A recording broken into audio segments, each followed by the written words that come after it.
주의 인자하심이 하늘보다 높으시며 주의 진실은 궁창에까지 이르나이다.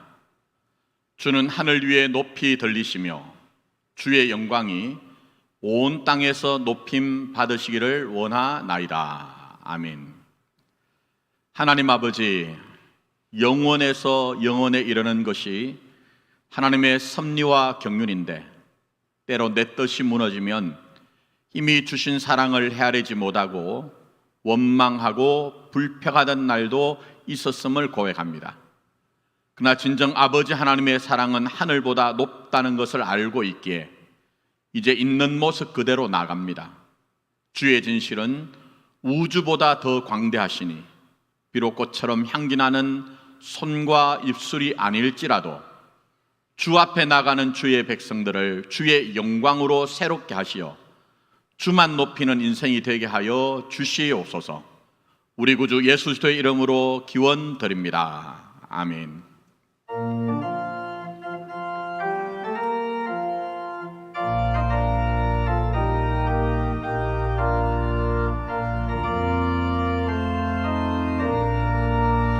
구세주를 아는 이들 찬송하고 찬송하세.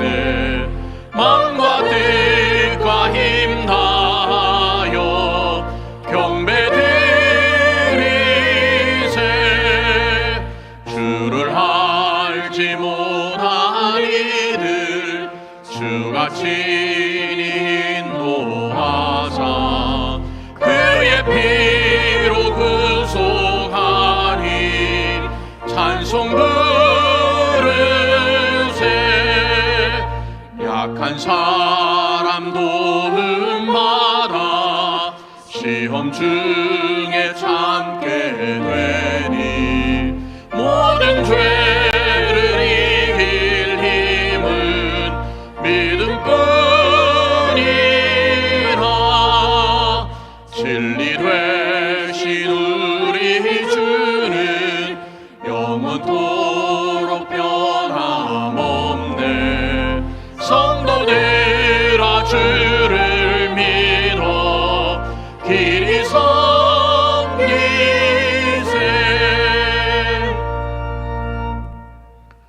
그러므로 주 안에서 갇힌 내가 너희를 권하노니 너희가 부르심을 받은 일에 합당하게 행하여 모든 겸손과 온유로 하고 오래 참음으로 사랑 가운데서 서로 용납하고 평안에 매는 줄로 성령이 하나 되게 하신 것을 힘써 지키라. 몸이 하나요 성령도 한 분이시니 이와 같이 너희가 부르심의 한 소망 안에서 부르심을 받았느니라. 주도 한 분이시오 믿음도 하나요 세례도 하나요 하나님도 한 분이시니 곧 만유의 아버지라. 만유 위에 계시고 만유를 통일하시고 만유 가운데 계시도다. 아멘. 나는 전능하신 아버지 하나님 천지의 창조주를 믿습니다. 나는 그의 유일하신 아들 우리 주 예수 그리스도를 믿습니다. 그는 성령으로 잉태되어 동정녀 마리아에게서 나시고 본디오 빌라도에게 고난을 받아 십자가에 못 박혀 죽으시고 장사된 지 사흘 만에 죽은 자 가운데서 다시 살아나셨으며 하늘에 오르시어 전능하신 아버지 하나님 우편에 앉아 계시다가 거기로부터 살아있는 자와 죽은 자를 심판하러 오십니다.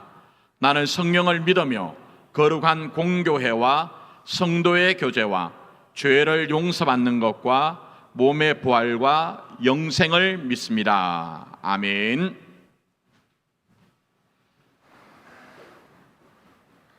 사랑의 하나님 감사합니다.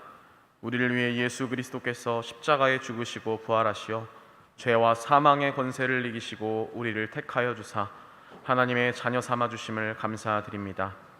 더워진 날씨 속에서도 우리를 보호하여 주시니 감사합니다. 주님의 보호 속에 살면서 크나큰 어려움과 문제가 있을 때 지치고 버거워하기도 했습니다. 하지만 그런 일들이 나를 위한 하나님의 선한 계획이었음을 깨닫게 해주시니 감사드립니다. 사랑의 하나님, 지난 한 주간도 주님의 크신 은혜로 살았지만 말씀대로 온전히 살지 않았음을 고백합니다. 어렵고 힘든 일이 있을 때 주님께 맡기기보다는 내 경험과 지혜로 생각하며 걱정하고 초조했던 믿음 없는 모습을 보였고, 이웃을 향하여 주님의 사랑을 나타낸 것이라고 생각했지만 하나님보다는 내 자신이 먼저 드러났음을 고백합니다. 하나님 아버지, 용서하여 주시고 나만을 위한 삶이 아니라 이제는 하나님께서 기뻐하시는 겸손과 섬기는 삶을 살게 하여 주옵소서. 은혜의 하나님, 마포교회를 위하여 기도합니다. 우리가 먼저 주님 앞에 나아가 주님께 기도하고 주님의 음성을 듣게 하셔서 나의 계획과 뜻이 아닌 주님의 말씀을 온전히 신뢰하며 하나님의 말씀이 무엇보다 최우선순위가 되게 하여 주시기를 기도합니다. 우리 교회가 말씀의 토대를 굳건하게 지켜나가게 하시고, 또한 모든 성도가 그리스도의 형상을 본받아 거듭난 그리스도인의 모습으로 변화되어 우리 교회가 주님께서 참으로 기뻐하시는 교회로 성장하게 하여 주옵소서. 특별히 다음 주 유치부를 시작으로 하여 미래공동체 여름사역이 시작됩니다. 이 시간들을 통해 영유아부부터 청년부에 이르기까지 모든 자녀들이 말씀으로 충만하여지고 복음으로 말미암아 믿음이 온전히 회복되게 하여 주옵소서. 준비하는 손길들 가운데 함께 하셔서 하나님께서 주시는 지혜로 모든 일정을 잘 준비하게 하여 주옵소서. 은혜의 하나님, 오늘 말씀을 전하시는 목사님께 성령 충만함을 주시기를 기도합니다. 이 시간을 통해 오직 하나님만 드러나게 하시고 말씀을 듣는 우리들은 말씀 앞에 온전히 서게 하시어 진정한 그리스도인의 삶을 살길 원합니다. 예배의 모든 순서 가운데 함께하여 주시길 원하오며 예수 그리스도의 이름으로 기도합니다. 아멘.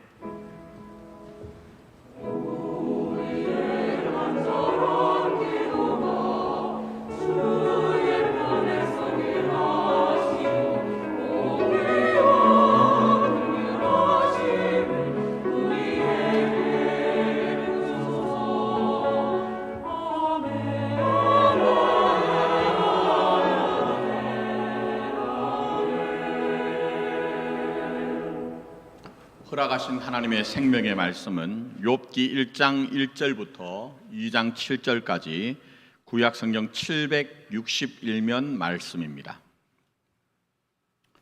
그 중에 1장 9절부터 12절까지만 받들어 읽도록 하겠습니다. 사탄이 여호와께 대답하여 이르되 욥이 어찌 까닭 없이 하나님을 경외하리까? 주께서 그와 그의 집과 그의 모든 소유물을 울타리로 두르심 때문이 아니니까. 주께서 그의 손으로 하는 바를 복되게 하사 그의 소유물이 땅에 넘치게 하셨음이니라. 이제 주의 손을 펴서 그의 모든 소유물을 치소서. 그리하시면 틀림없이 주를 향하여 욕하지 않겠나이까? 여호와께서 사탄에게 이르되 내가 그의 소유물을 다 내 손에 맡기노라. 다만 그의 몸에는 내 손을 대지 말지니 사단이 곧 여호와 앞에서 물러가니라. 아멘.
귀한 찬양 감사합니다.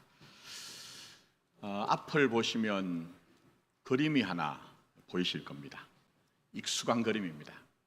밀레의 만종이라는 그림 잘 아실 겁니다. 어린 시절에 저 같은 경우 이발소를 가면 저 그림이 어디나 붙어 있었습니다. 만종이라는 것은 이제 원래 제목은요, 이제 감자의 수확을 기도하는 사람들이라는 제목인데 만종으로 바꿨어요. 그러니까 밀레 당시의 유럽은 굉장히 종교적이었거든요. 보이실지 모르지만 저 뒤쪽에 예배당이 보입니다. 그럼 하루에 3번 예배당에서 댕그랑 댕그랑 하고 종이 울립니다. 그러면 아침에 정오에 해질 무렵에 이제 그걸 만종이라고 하는데요. 그러면 하던 일손을 멈추고 기도하는 겁니다. 그러면 이 부부는 지금 밭에서 광활한 대지에서 시감자를 수확하다가 만종이 울리자 하던 일을 멈추고 기도하는 감사가 느껴지고요, 굉장히 경건합니다. 그런 모습이 느껴지죠. 자, 그러면 이 부부가 이 광경이 끝나면 어떤 광경이 펼쳐질까요? 우리가 그런 것처럼 일과가 끝나면 집으로 돌아가서 손발을 닦고 가족들과 함께 식사를 하고 또 좀 쉬기 위해서 TV나 아니면 다른 것을 하면서 시간을 보내는 광경이 떠오르실 겁니다. 그러나 밀레가 그림을 그리던 당시에는 절대 그럴 수가 없습니다.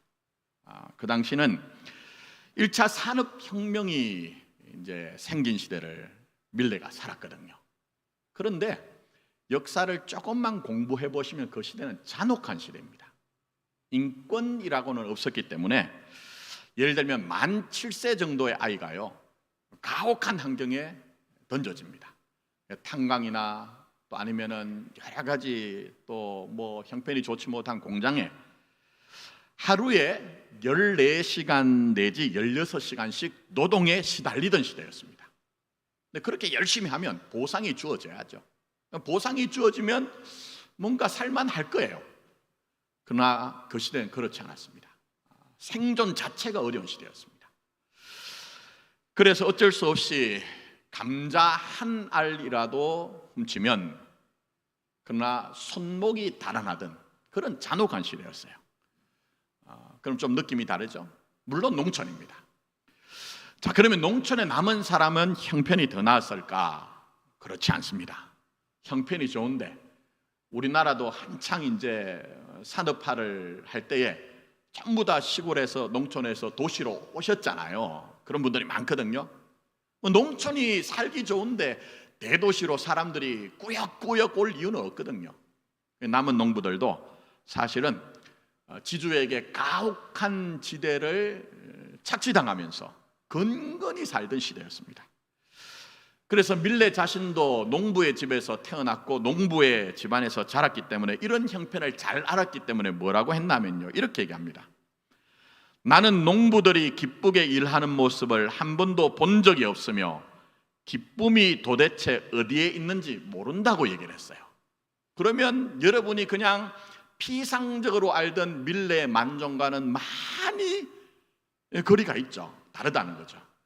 그러면 이 그림을 그린 밀레는 어떠냐? 만종을 그릴 당시에 알프레드 상시에라고 하는 평론가와 편지, 서신을 주고 받은 게 있는데요, 한마디로 작가 자신도 비참합니다.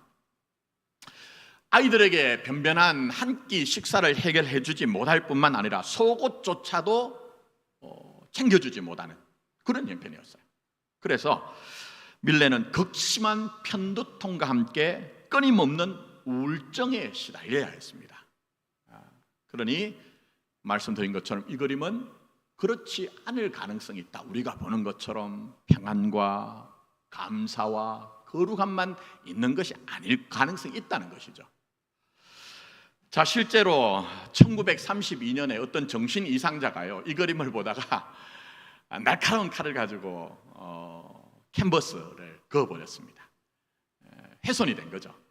그래서 이 그림을 제대로 이제 복원을 하기 위해서 엑스레이 사진을 찍었습니다. 그랬더니 겉으로 드러난 밀레 만종이 아니고 원래 대생부터 시작했던 자국이 나왔는데요, 또 덧칠한 그림이 나왔는데 앞에 보시면 저 두 부부가 저렇게 경건하게 기도하는 저 씨 감자가 담겨있는 바구니가요, 그 아래 밑그림을 그린 것을 보니까 어떤 상자곽이 원래 그려져 있다는 거예요. 상자곽이 뭘까요, 여러분?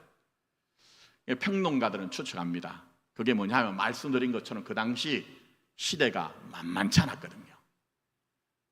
산다고 하지만 사는 것이 하루하루가 보장되지 않는 참혹한 시대였습니다. 그래서 추측하기는 이런 내용입니다. 밀레가 원래 사실주의 하풍을 가진 사람이거든요. 그래서 원래 이 밀레가 그리려고 했는 것은 이 부부가 겨울이 지나고 봄이 오면 이제 씨감자를 수확할 때가 오잖아요. 그럼 그 시간을 지내낸 거예요. 그런데 문제는 뭐냐 하면 자기 아이가 영양실조에 걸렸다는 거예요. 그 당시엔 그런 일이 비일비재했습니다. 그래서 영양실조에 걸린 자기 아이를 묻고 장례식을 치르는 광경을 원래 그리려고 했다, 이렇게 추측합니다. 그런데 문제는 오늘도 그렇지만 자기 생각과 자기 판단과 다르면 어떻게 해요? 라벨링을 합니다. 색깔을 씌워버립니다. 색깔을. 예? 그래 실제적으로 밀레는 그 당시에 공산주의자라는 공격이 있었거든요. 근데 그런 사람은 아닙니다. 그래서 그것을 비켜나가고자 피하고자 해서 그림을 이렇게 그렸을 것이다, 이렇게 얘기합니다. 물론 여기에 대한 의견도 만만찮게 반론이 있습니다. 그렇지 않다 얘기합니다. 자, 그러나 만만찮게 반론이 있습니다. 그렇지 않다 얘기합니다. 자, 그러나 제가 오늘 이 말씀을 드리는 것은 우리가 그것을 판정하자는 게 아니에요. 판정하자는 게 아니에요. 무슨 얘기입니까? 우리의 삶의 현실은 드러나는 것으로 다 판단할 수 없는 진실이 감추어져 있다는 거예요. 우리 많은 경우에 그렇잖아요.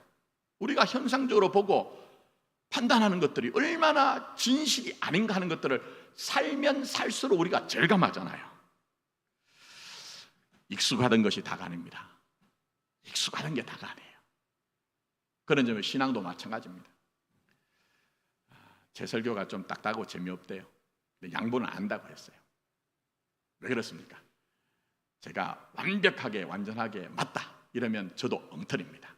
그러나 성경을 보니까 우리가 그려내는 신앙과 진짜 성경이 얘기하는 신앙의 모습이 좀 다르더라고요.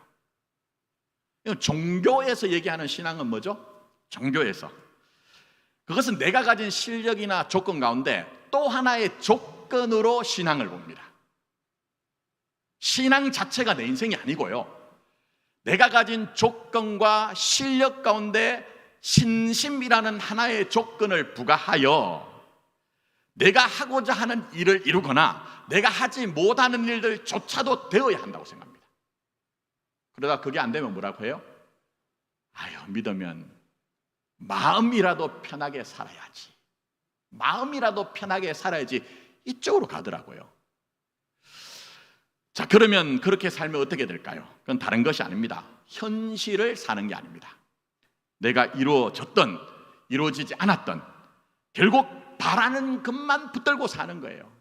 바라는 것만 붙들고 사는 거예요.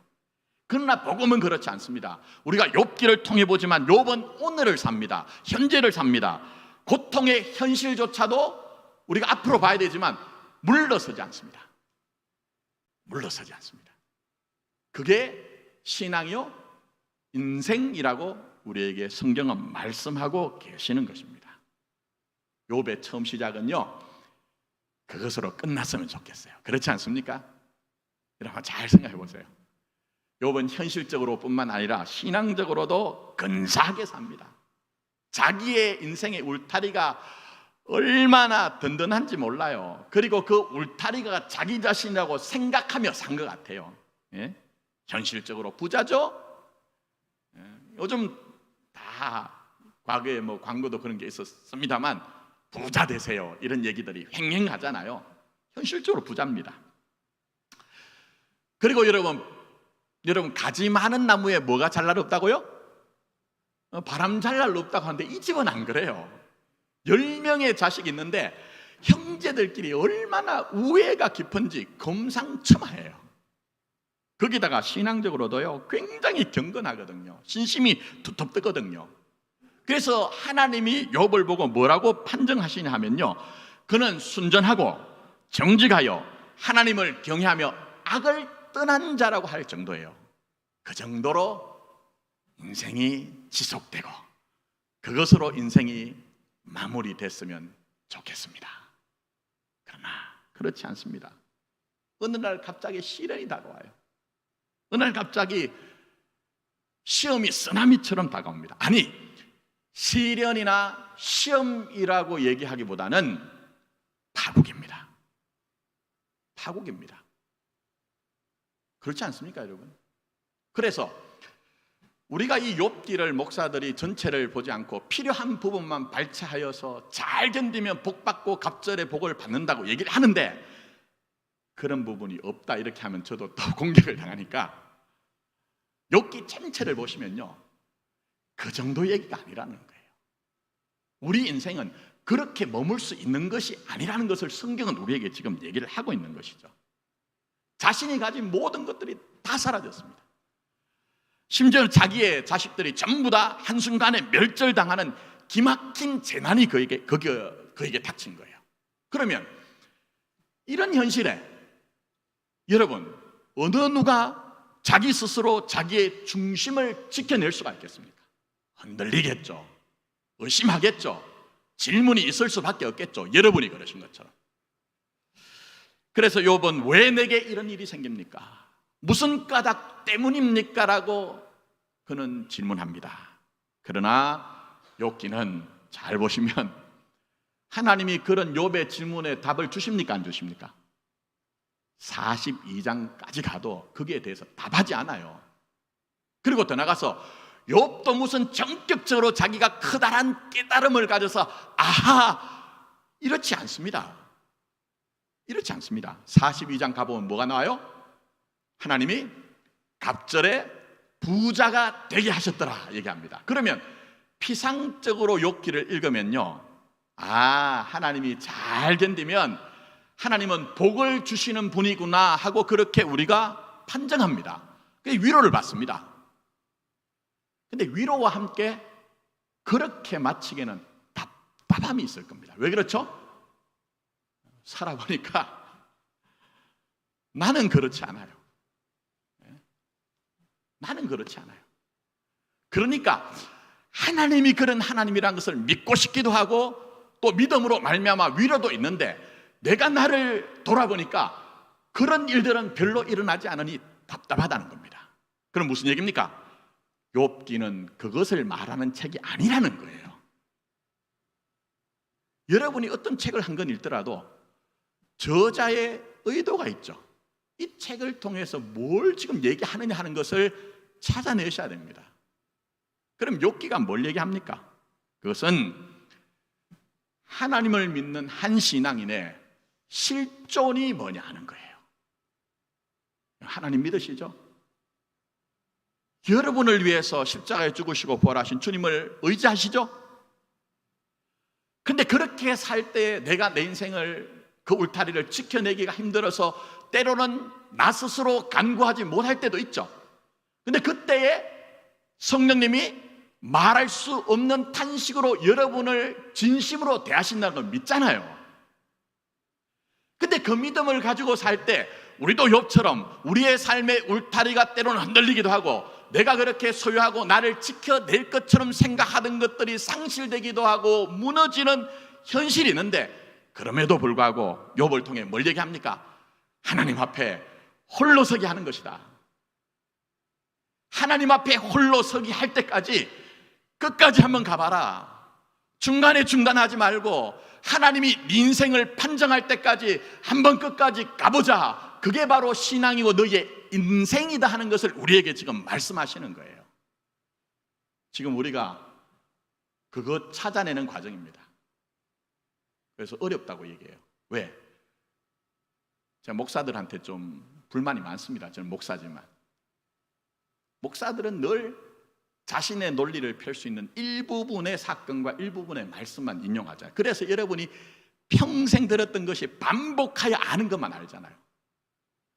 근데 우리의 신앙이 예수 믿고 천당 간다는 것으로 만족한다고 하면요, 하나님이 66권 성경을 주실 이유가 없습니다. 단 한 줄만 주시면 됩니다.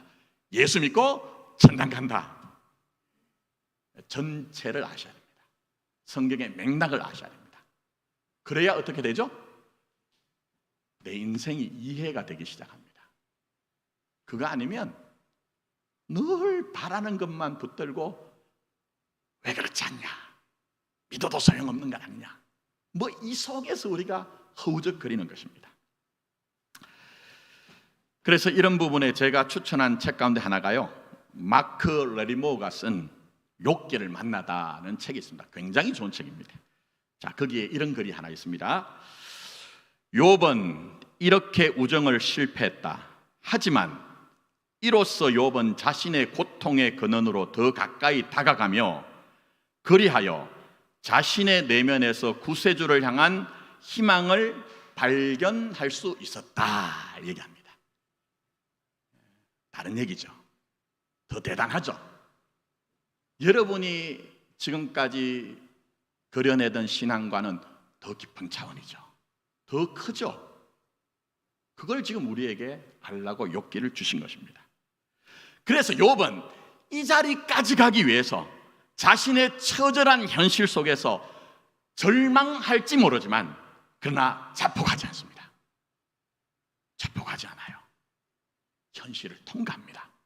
심지어 저는 욥기를 얘기할 때마다 목사들이 자주 인용하는, 내가 모태에서 알몸으로 나온 적 또한 알몸이 그리로 돌아갈지라 주신 이도 여호와시오 취하신 자도 여호와시오니 여호와 이름이 찬송을 받으실지니라 하고, 그가 범죄하지 아니하고 하나님을 향하여 원망하지 아니하였다는 말씀을 자주 인용하지 않습니다. 물론 그 믿음이 실마리가 돼서 끝까지 가지만 당장 3장에 가보시면요, 욥은 그렇지 못했다는 것, 이런과 똑같이 그렇지 못했다는 것을 성경은 우리에게 드러내거든요. 그러니 저는 성경을 전할 때 거짓말 할 수 없습니다. 왜곡된 얘기 할 수 없습니다. 왜요? 바르게 전해야 우리 신앙도 제대로 갈 수 있기 때문인 것입니다. 그래서 보시면은 여기에 굉장히 소중한 것이 있습니다. 그게 뭐냐 하면요, 욥이 끝까지 가는데 42장에 가면요, 하나님이 뭐라고 하세요? 하나님이 욥아, 네 친구들이 틀렸다, 네가 옳다, 이렇게 얘기하세요. 너 친구들이 그렇게 너를 강박하고 너를 비난하고 너를 정죄했지만 그들은 틀렸고 너는 맞다는 거예요. 그러면 이 말을 다르게 얘기하면 뭐죠? 하나님의 판정이 있을 때까지 이 욥은 친구들이 하는 헛소리를 받아들이지 않았다는 거예요. 저항했다는 거예요. 하나님의 인재가 나타나서 하나님이 내 인생을 자신 안에 두셨다는 것을 밝히실 때까지 쉽게 성락한 것이 아니라는 거예요, 여러분. 이게 신앙입니다. 이게 신앙이라는 거예요. 그런 점에서 때로 우리가 살 때에 제가 첫 번째부터 다룬 것은 우리는 또 다른 욥으로 이 땅을 산다고 얘기했어요. 그래서 욥의 삶이 울타리가 무너질 때처럼 우리도 우리의 삶을 보호하고 지탱하고 보존하던 것들이 흔들릴 때가 있습니다. 또 때로는 잃어버릴 때가 있어요.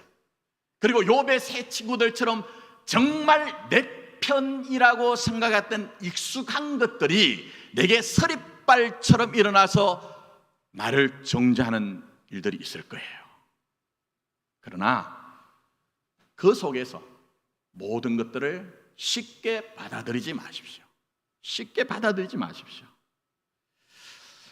그래서 제가 지난주에 본 것은요, 욥이 당하는 일이 천상에서 벌어진 것처럼 또 그 모든 것들이 천상의 의전회의 결과인 것처럼 우리도 우리 인생의 많은 부분이 내가 생각하고 계획했던 것과 전혀 다른 양상들이 나타날 때가 많아요. 그렇지 않습니까, 여러분? 여러분 지금 사시는 것이 정말 내가 생각하고 내 마음에 이런 삶을 한번 신앙으로 멋지게 살아봤으면 좋겠다는 그런 삶만 펼쳐지던가요? 그렇지 않죠. 그러나 여기서 오해를 마실 것은 제가 지난주에 이 천상회의를 문학의 양식이라고 얘기했습니다. 메타포, 은유라고 했습니다. 그렇기 때문에 욥기 1, 2장을 읽으면서 하나님이 욥을 저렇게 시험하신 것인가? 하나님이 욥을 저렇게 조작의 대상으로 여긴 것인가? 그렇게 읽으시면 안 된다고 했습니다. 그것보다 뭐라고 했죠?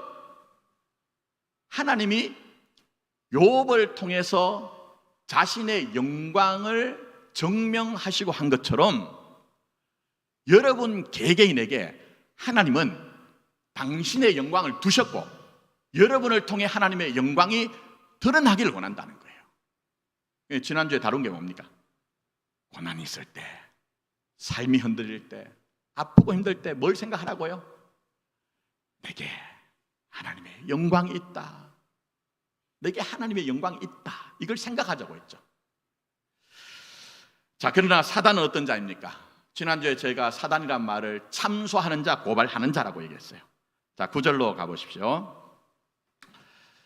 사단이 여호와께 대답하여 이르되 욥이 어찌 까닭 없이 하나님을 경외하리까? 10절. 주께서 그와 그의 집과 그의 모든 소유물을 울타리로 두르심 때문이 아니니까 주께서 그의 손으로 하는 바를 복되게 하사 그의 소유물이 땅에 넘치게 하셨음이니라 라고 해서 욥이 저렇게 근사하게 사는 것은 이유가 있기 때문입니다.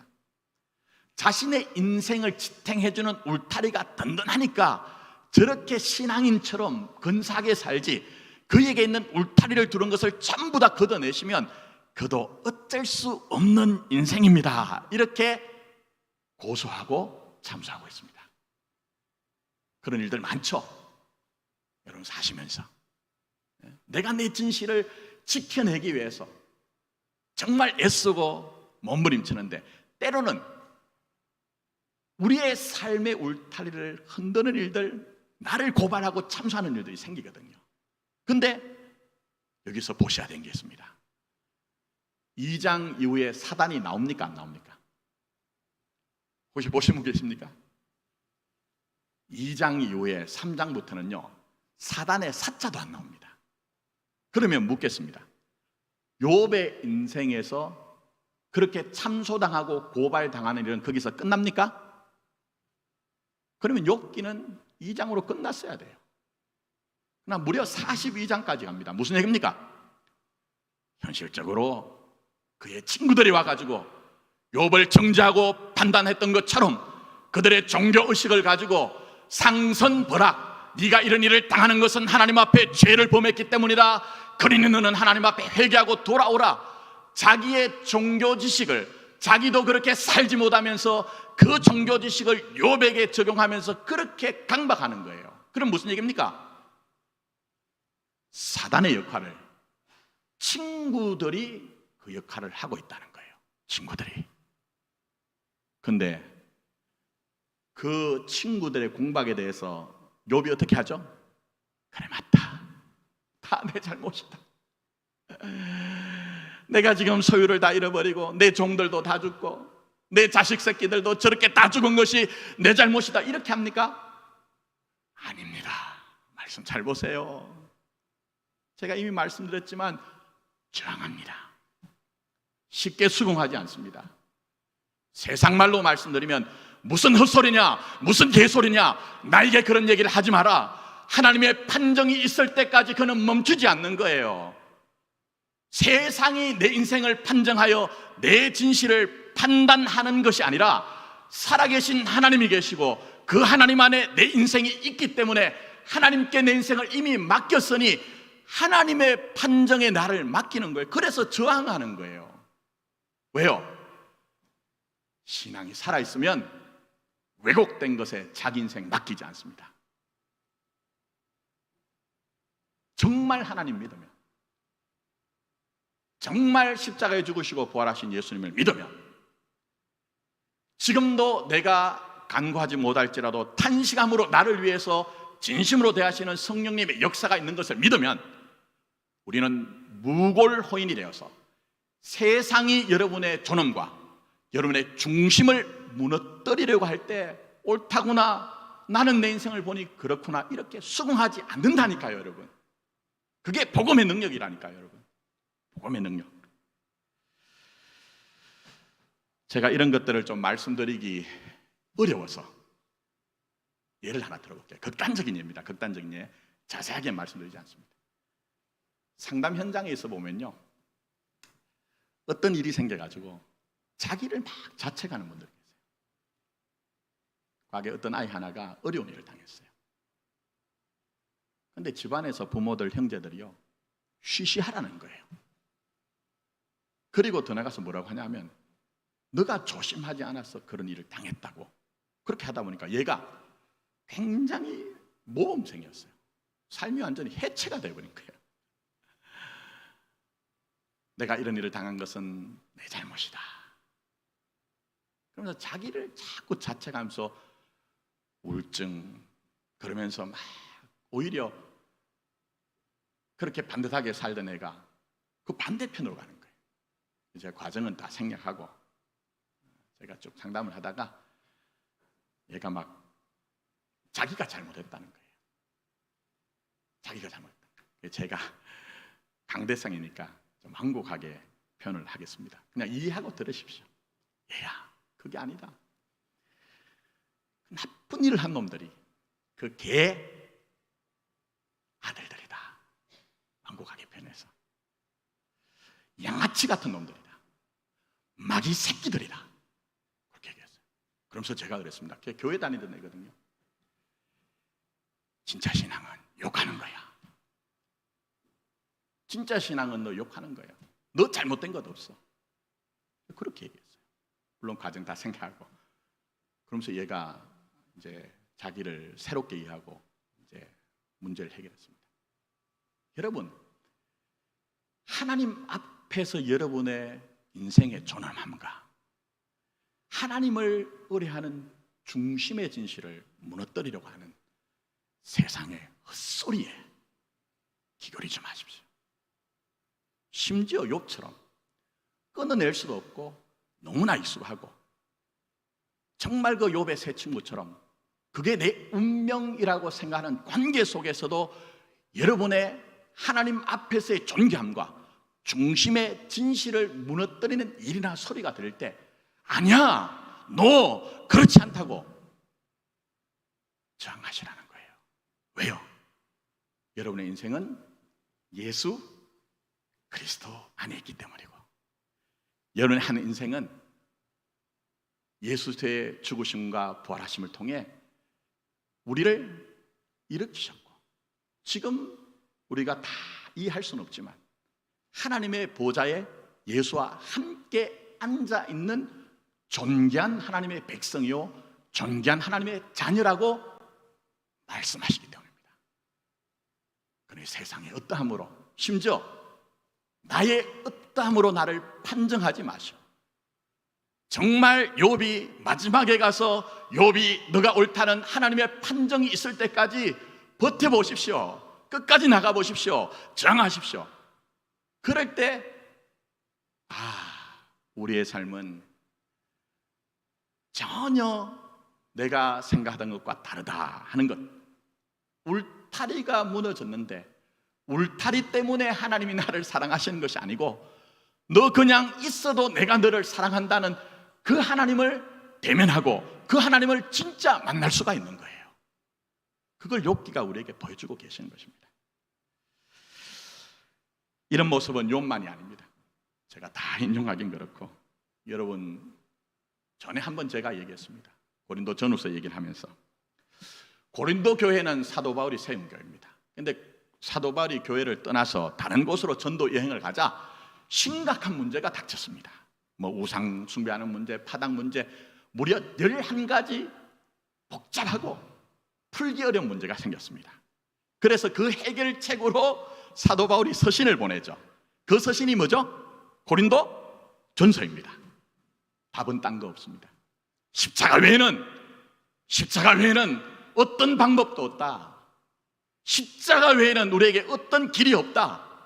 그거 얘기하면서 서신을 보냈습니다. 그러나 사도 바울이 직접 가지는 않았습니다. 그랬더니 그 다음에 고린도 교회에서 시비가 일어났습니다. 그게 뭡니까? 당신이 하나님의 종이라면, 당신이 진정한 그리스도의 사도라면 직접 오셔서 우리의 문제를 해결해야지 무슨 서신 따위를 보내느냐, 종이 조각을 보내느냐. 여러분, 우리가 경험하지만 많은 시비는요, 진실을 드러내자는 것이 아니고 자기가 가진 명분과 자기의 논리를 그걸 이제 증명하기 위해서 하는 것이 시비입니다. 그게 시비예요. 그러나 사도 바울 어떻습니까? 그 다음 서신 보냈는데 고린도 후서 내용 보시면 고린도 전서보다 더 셉니다. 더 센 얘기합니다. 무슨 얘기입니까? 왜요? 시비에 무릎 꿇을 수 없다는 거예요. 교회는 주님의 몸이기 때문에 시비에 무릎 꿇을 수 없다는 거예요. 이 도전을 이겨내야지만 성도들이 신앙의 본질을 놓치지 않기 때문에 정합니다. 그렇지 않다. 헛소리 하지 마라. 그러면서 보낸 게 고린도 후서입니다. 자, 이걸 다 보긴 그렇고요. 제가 너무너무 좋아하고 사랑하는 말씀 있죠. 자주 인용했습니다. 고린도 후서 4장 7절부터 11절인데요. 마음 열고 어떤 맥락에서 이 글이 쓰여졌을까 한번 여러분 나름대로 생각하시고 느껴보십시오. 자, 마음 열고 들어보십시오. 우리가 이 보배를 질그릇에 가졌으니 이는 심히 큰 능력은 하나님께 있고 우리에게 있지 아니함을 알게 하려 함이라. 우리가 사방으로 우겨쌈을 당하여도 쌓이지 아니하며 답답한 일을 당하여도 낙심하지 아니하며 박해를 받아도 버림받지 아니하며 거꾸로뜨림을 당하여도 망하지 아니하고 우리가 항상 예수의 죽음을 몸에 짊어짐은 예수의 생명이 또한 우리 몸에 나타나게 하려 함이라.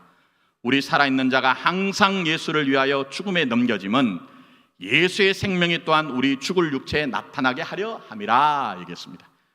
무슨 얘기입니까? 자세히 풀지 않겠습니다. 사도 바울도 인간입니다. 그러니 사도 바울 향해 거짓말쟁이다, 변덕쟁이다, 볼품없다, 요즘으로 얘기하면 너도 목사냐 하는 것처럼 당신이 사도냐는 그 얘기가 어떻게 즐겁고 쉽게 받아들이겠습니까? 그러나 사도 바울은 당한 것은 이런 시비거리 때문에 주님의 몸된 교회가 어떻게 될까 하는 거예요. 그래서 하신 얘기가 뭡니까? 그래, 너희들이 본 것이 정확하다. 그러나 그 모습이 바로 나 자신인데 그게 질그릇이다. 그게 너희들이 나를 볼 때 죽음 같은 현실이다. 그러나 죽음은 죽음의 결론으로 가는 것이 아닌 것이 뭡니까? 내가 지금 나로 사는 것이 아니라 나는 내가 지금 말하고 나는 지금 활동하고 내가 움직여서 어떤 결과를 만들어내는 것처럼 보이지만 내 안에는 보호하신 그리스도 예수가 계시다. 그가 이미 십자가에 죽고 그 사망 가운데서 일어나서 부활의 능력으로 우리를 그 안에 두셨으니 나는 그런 질그릇에 매는 자가 아니다. 죽음과 사망에 매는 자가 아니다. 그러니 헛소리하지 마라, 시비 걸지 마라, 복음으로 돌아오라는 거예요. 저항하죠? 정하는 거예요. 그래서 여러분이 지금까지 교회 오셔서 예배 시간에만 성경 보는 것으로는 부족합니다. 제가 여러분에게 설교하는 것도 하나님 음성 아닙니다. 제가 한 주 내내 고민하면서 묵상하면서 책 읽으면서 제가 여러분에게 전한 것이지만 하나의 의견으로 보시고 여러분이 직접 하나님의 말씀을 대면하십시오. 그러면 여러분이 얼마나 존귀한가 하는 것들을 하나님의 말씀을 통해 발견할 거예요. 왜 제가 이 말씀 드리느냐? 의외로요, 제가 목회를 하면서 보니까 많은 분들이 자기 안에 두신 하나님의 존귀함을 생각하지 못하거나 놓쳐버리고 세상이 우리에게 주는 소리에 귀를 기울여서 그것으로 자기 자신을 판정합니다. 그것으로 많습니다. 예를 들면 사람 사는 게 돈 없이 살 수 있나요? 중요합니다. 성경에 보시면 경제 문제를 많이 다룹니다. 그러나 경제는 우리 자신이 아니에요. 근데 많은 분들이 형편이 어려우면 그 자체가 나 자신이라고 생각합니다. 또 어떤 분들은요, 몸이 병이 들고 힘들고 쪼그라지면 내 인생이 뭐냐 이렇게 생각합니다. 자식들 문제 생기고 살면서 여러 가지 문제가 오면요, 그 문제들이 나를 덮어가지고 내가 얼마나 하나님 앞에 존귀한 자인지 그걸 생각하지 못하고 버텨내지 못합니다. 그래서 그 현실이 나라고 생각해서 그래, 나라는 인생이 뭐 별것 있나, 뭐 이렇게 결론으로 가더란 겁니다. 신앙은 절대 그럴 수 없습니다. 절대 그럴 수 없습니다. 그래서 여러분 기억하십시오. 버티고 끝까지 가보는 겁니다. 저항하면서 가는 것입니다. 그래서 하나님 만나는 거예요. 하나님 만나는 거예요.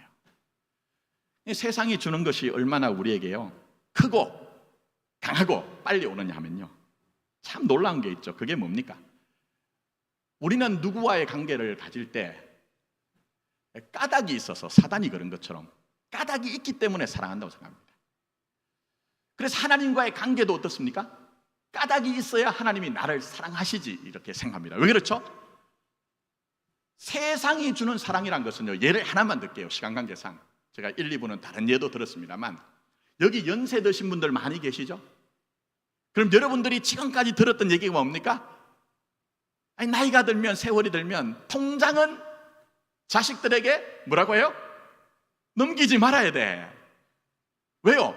그렇게 해야 나를 대접하는 것이 신앙이기 때문입니다. 그런데 이런 세상 속에 살다 보니 우리가 하나님과의 관계도 내가 까닭이 있어야 하나님이 나를 사랑한 줄 압니다. 그렇지 않습니다. 없어도 사랑합니다. 심지어 울타리가 욥처럼 무너져 있는데 하나님이 더 사랑하신대요. 그때 나를 진짜 만날 수 있대요. 그러니 우리가 생각하고 우리가 지금까지 붙들고 있던 것을 붙들고 사는 것이 아니라 주신 말씀 속에서 하나님 만나십시오. 그런 하나님 만나십시오. 이제 말씀 맺습니다. 더 길게 갈 수는 없고요. 욥을 보시면 이제 다음 주는 누군가 늘 사랑하네, 기도하네라는 주제로 설교를 할 거고, 욥의 아내. 그래서 여러분 욥의 아내 다시 한번 읽어보십시오. 진짜 여러분이 지금까지 들었던 세계 3대 악처라고 하는 그 악처가 맞는지 한번 확인해 보세요. 다른 번역으로도 보시고. 근데 우리가 지금 함께 욥기를 묵상하며 가는 이유는 뭐냐면요, 하나님만이 옳습니다. 예수님만이 옳습니다. 땅에 있는 것은 상대적입니다. 그러니 나는 세상에 있는 것들에 저항하며 몸부림치며 살겠습니다. 이런 각오를 가지시라는 거예요. 왜죠?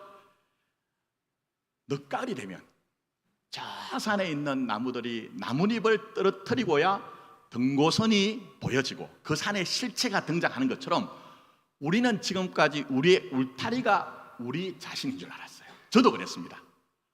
저는 한 번도 목사 김선태를 떠나서는 제 존재를 이해한 적이 없습니다. 그렇지 않습니까? 여러분도 다 그래요. 그런데 하나님은요, 잘 보시면 까닭 없이 우리를 사랑하신대요.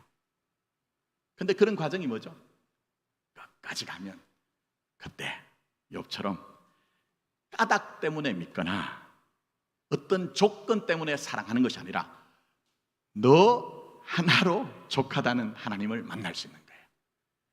아무쪼록 포기하지 마시고 끝까지 나가보셔서 그런 하나님 만나시고, 그래서 있는 그대로 존재 자체로 자기 자신을 수긍하며 사는 복됨이 있기를 예수님의 이름으로 축복합니다. 기도드리겠습니다. 아버지 하나님, 말씀 앞으로 돌아가기를 원합니다. 세상의 허탄한 신화로, 철학으로 우리를 보면 우리는 자꾸만 어떤 이유와 까닭을 가지고 우리 인생을 보기 때문에 때로는 우리가 조건을 갖추면 교만하고 그 조건을 잃어버리면 자기 자신에 대해서 절망합니다. 그러나 하나님은 울타리가 우리 자신이 아니라고 욥기를 통해서 말씀하고 있습니다. 하나님 앞에 홀로 서고 하나님을 대면하여 내 인생을 향해서 하나님께서 너 하나면 족하다고 하시는 하나님을 만나게 하여 주시옵소서. 그리하여 그런 하나님을 만남으로 말미암아 우리의 형편이 어떠한 형편에 있든지 간에 그 존귀함과 중심의 진실을 가지고 살아내어 세상을 이기는 교회와 세상을 이기는 성도로 살아가게 하여 주시옵소서. 이 모든 말씀 우리 구주 예수 그리스도의 이름으로 기도드립니다. 아멘.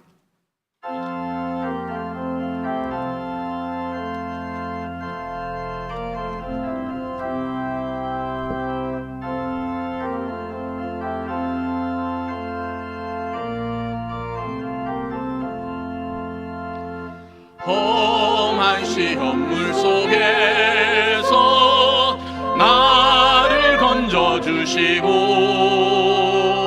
노한 풍랑 지나도록 나를 숨겨주소서. 주여 나를 돌보시사 고이 품어주시고 험한 풍파 지나도록 나를 숨겨주소서. 권세 능력 무한하사 모든 시험 이기고 풍랑까지 다스리는 주님 앞에 비오니 주여 나를 돌보시사 고이 품어주시고 험한 풍랑 지나도록 나를 숨겨주소서. 죄악 길에 빠진 이 몸 캄캄한데 헤매며 부르짖는 나의 원 들으소서. 내 주여 주여 나를 돌보시사 고이 품어주시고 험한 풍파 지나도록 나를 숨겨주소서.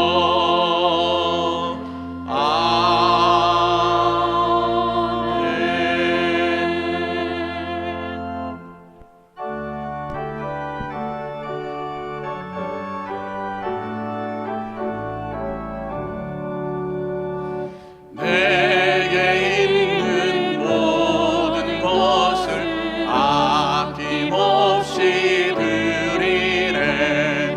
사랑하고 의지하며 주만 따라 살리라. 주께 드리네. 주께 드리네. 사랑하는 구주 앞에 모두 드리네. 아멘.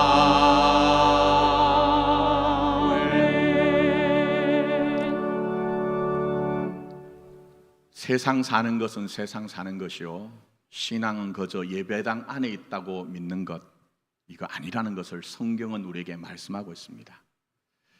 지난 오랜 세월 동안 코로나를 거쳐왔던 우리의 인생, 또 돌아보면 살면서 이런저런 일이 있을 때 우리도 우리의 삶의 울타리가 흔들리기도 하고 무너지기도 하여서, 그러니 성경에 등장하는 욥기처럼 우리는 또 다른 욥으로 이 생을 살고 있다는 것을 말씀하셨고, 또 그냥 사는 것이 아니라 아들을 통해 주신 영광으로 시작하여 영광을 이루는 것이 성도의 인생이며, 그러니 세상의 허탄한 신화와 철학이 우리를 얘기하는 것으로 우리 자신이 우리 자신을 판단하고 재단하는 것이 아니라 아들 안에 있는 그 존엄함과 믿음을 가진 중심의 진실이 얼마나 소중한가 알고 하나님의 판단과 하나님의 판정과 개입이 있을 때까지 저항하는 것, 버텨내는 것, 그것이 신앙이라는 것을 알게 해주셨사오니, 또 한 주간 살아갈 때에 우리가 욥처럼 산자로 살아가게 하여 주시옵소서.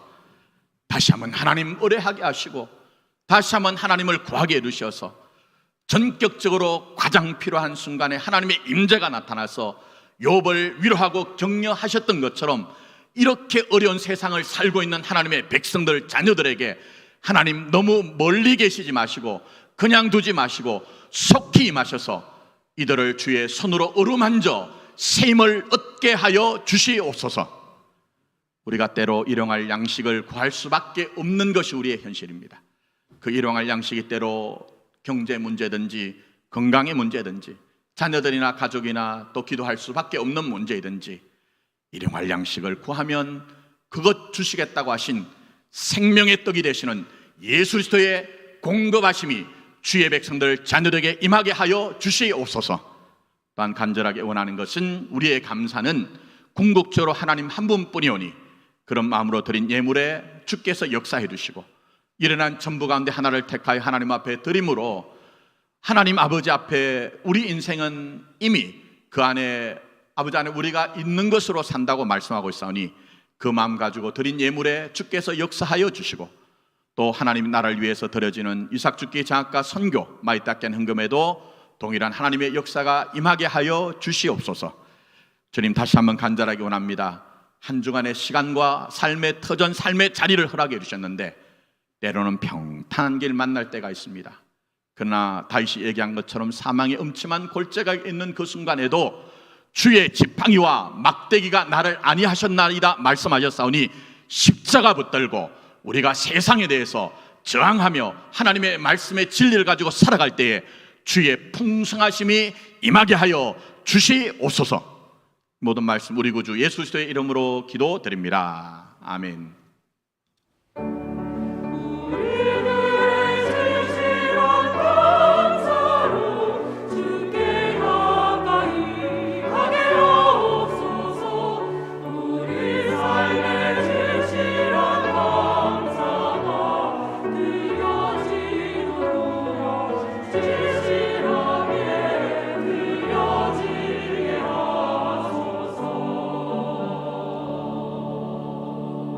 자리에 앉아 주시기 바랍니다. 성도의 교재 말씀드리겠습니다. 오늘 보시면 욥기 2회를 돕는 추천 목록 세 번째인데 다 읽으시란 얘기 아닙니다. 성경이 중요합니다. 그 가운데 혹시 크리스토퍼 애쉬가 짓고 전우희 선생이 번역하신 욥기 십자가의 지혜라는 책이 있는데 제가 이번에는 신약과 연결하여 십자가와 연결하여 설교하지 못합니다. 그래서 관심 있으시면 보시고 그 다음에 조금 젊은 분들 계시죠. 현대가 우리가 살아가거든요. 그 속에 있는 어떤 세계관 또 가지고 있는 사상과 이 욥기가 어떤 연관이 있는가 하는 것은 이경재 선생이 지은 욥과 캐보이라고 해서 현대 사상에서 욥을 읽다는 굉장히 좋은 책이 있습니다. 그래서 혹시 감동이 되시면 읽으십시오. 안 읽으셔도 됩니다. 그러나 다음 주 오실 때 누구를 읽어야 되죠? 욥의 아내 부분을 꼭 읽어보시고 그냥 받아들이지 마시고 과연 욥의 아내가 그런가 의문 가지고 한번 꼭 묵상해 보십시오. 그리고 미래공동체 여름 사역이 아래와 같이 있는데 기도해 주시고요. 이를 위해서 미래공동체 교사 세미나가 오늘 이제 교사 특강과 오후 찬양 예배로 드려집니다. 기도해 주시고 재직회가 3부 예배 후에 이 자리에서 있습니다. 그리고 꼭 부탁드린 게 있는데요. 앞쪽 주차장에서 관리하신 분이 신신당부를 하셨습니다. 우리가 이용할 수 있는 공간은 3층과 4층입니다. 그리고 주차 라인에 꼭 주차를 해주세요. 우리는 교회의 얼굴이고 또 하나님의 영광의 발현체이기 때문에 이 주차 라인을 안 지켜서 이렇게 막 하니까 그분이 단단히 화가 나셨어요. 그렇게 하면 다른 차들이 움직이지 못하기 때문에 그렇습니다. 꼭 협조해 주시고요. 그 다음에 밑에 보시면은 말씀 광장 하나님과 사람을 다시 만나는 곳 이게 이제 URL이 worldscale.org입니다. 이거 대문에 뭐가 나오냐면요. 우리는 신천지 아닙니다 했는데 그렇게 말하는 인간들이 신천지입니다. 절대 여러분이 여기에 미혹당하지 마시고 요즘 이 철길공원이나 주변에 태블릿 PC를 가지고 다니는 두세 명의 사람들이 있습니다. 100% 신천지입니다. 미혹하는 자들과는 가까이 할 필요 없습니다. 논쟁도 필요 없습니다. 그래서 여러분들이 멀리 하시고 저는 제가 노예에서 맡고 있는 부서가 있는데 총회 이단 사이비 대책위원회에서 주관하는 이단 상담사 교육에 제가 다녀옵니다. 기도해 주시기 바랍니다. 교육자 여름 사역을 위한 심포지엄이 다음 주 오후 예배 후에 있습니다. 교육자들 위해서 기도해 주시고요. 총회주일 헌금 봉투가 들어가 있는데 원래는 9월입니다. 근데 당에서 기하기를 9월에 들어가면 또 다른 일들과 이렇게 겹치기 때문에 저희는 7월에 저희가 하고 9월에는 본격적으로 교회를 세우는 일에 그렇게 우리가 하려고 합니다. 그래서 봉투가 들어가 있는데 부담 가지지 마십시오. 세금도 아니고 회비도 아닙니다. 다만 우리 교단이 대한예수교 장로회 통합측이 비교적 건강한 교단입니다. 그래서 지난번에 동해안에 불이 났는데 거기 집을 잃은 이재민들 계시죠? 거기에 지금 집을 지어주는 사업하고 있습니다. 그래서 여러분들이 공교회로서의 우리 교단을 생각하시면서 일반 성도들은 삼천은 항존직들은 그래도 항존직이잖아요. 항존직에 대해서 자꾸 착각이 있던데요. 목사, 장로, 권사, 집사가 항상 끝까지 한대요. 그게 아니고 칼빈이 얘기하기는 교회에는 그런 직분이 항상 존재해야 된다는 의미에서 항존직입니다. 제가 목회를 하면서요, 분통이 터지는 것이 성경과 전혀 다르고 정상적인 교회와 전혀 다른 얘기들이 있습니다. 근데 이건 빠져나가는 얘기입니다만 항존직들께서는 그래도 동참하셔야 됩니다. 자, 이 정도 이해를 하시고 이제 다 일어나서 620장 1절 찬양을 올려드립니다.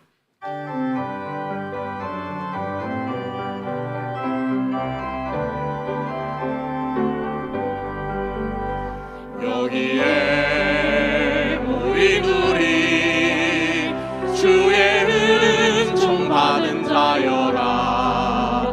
주께서 이 자리에 함께 계심을 아노라. 언제나 주님만을 찬양하며 따라가리니 시험을 당할 때도 함께 계심을 믿노라. 이 믿음 더 굳세라.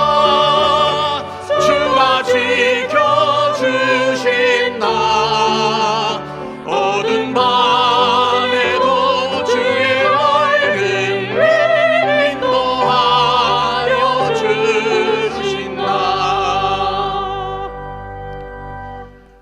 우리 주 예수 그리스도의 은혜와 아버지 하나님의 사랑과 성령님의 감화, 감동, 교제와 힘주심이 나의 하나님 앞에서의 존엄함과 중심의 진실을 흔들고 무너뜨리려고 하는 세상의 어떤 허탄한 소리 가운데서도 하나님이 내 진실을 아신다는 그 믿음을 가지고 저항하고 버티며 끝까지 가서 하나님의 판정하심 아래서 너 울타리가 없어도 너 자신으로 사랑하신다는 하나님을 만나 그 넉넉함과 당당함을 가지고 우리 삶에 있는 삶의 법무들을 잘 감당하여 하나님의 영광이 되기를 소망하는 오늘 예배 가운데 있는 하나님의 자녀들의 고백과 그들이 이 믿음을 가지고 한 주간 살아내야 되는 삶의 터전 곳곳마다에 이제부터 영원토록 함께 하셨기를 축원하옵나이다. 아멘.